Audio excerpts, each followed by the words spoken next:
So, how do you deal with the emotions right after a divorce, separation, breakup, and of long-term relationship? And, these are one of the things that is so crucial to really help us heal and thrive after the divorce. And so, this is through just feeling our emotions. And I know you probably already know this, and I know that you probably also didn't want to hear that. But it's actually one of the best things that we can do for ourselves. And here's why. When we feel our emotions, we feel that in our body, right? We tend to hold our emotions in our body, and any unprocessed emotions we keep internally.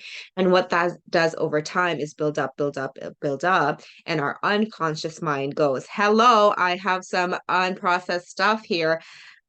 Like, deal with me. I need to deal with this. I don't want to keep this anymore. And so our unconscious mind is going to communicate with us in many other different ways. And sometimes what it does, if we ignore it long enough, it can sometimes lead to us manifesting physical sensations or physical illnesses.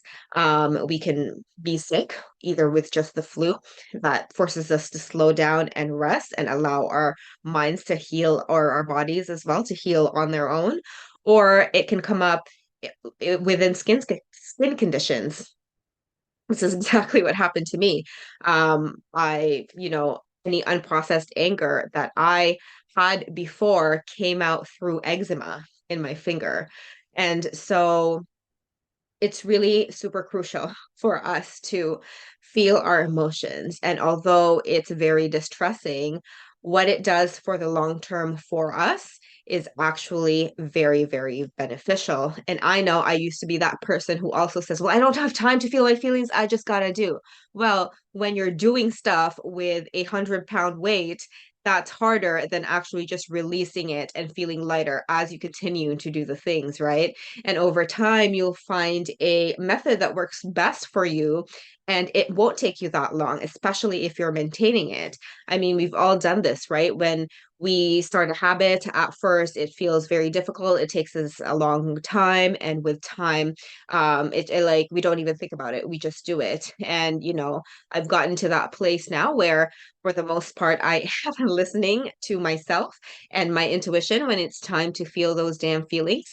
But I really didn't used to before. Like, I would go for months and months without it. So anyway, just feel your emotions in your body.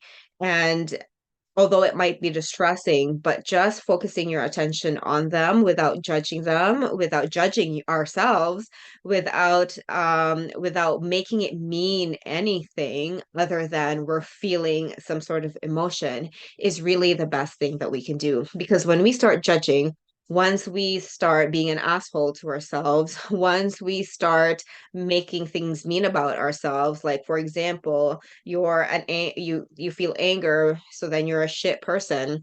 Like, that doesn't even make sense. Anger is a normal human emotion, right? And that was the story that I was on my mind before, by the way. Not anymore, but because I chose to stop it. And because of that, I can allow myself to just be a fucking human being and feel my emotions, because that is what makes us truly alive. And what you'll find is that the more you can feel these distressing emotions, the more you can feel positive emotions as well. The more you can feel happiness, the more you can feel joy, love, the more you can feel gratitude for everything. Because as humans, we also cannot just pick which emotions we want to stuff down, right? By stuffing our emotions down a certain level, we also stuff our emotions down for the emotions that are pleasant, like gratitude, like love, like happiness. And so we are actually doing ourselves a disservice by numbing our emotions. So feel those emotions, just get better with time, stop judging ourselves, stop criticizing, and stop making things mean about ourselves. Because once we can do that, that's when we'll actually find true freedom and thrive after a life altering event in our lives.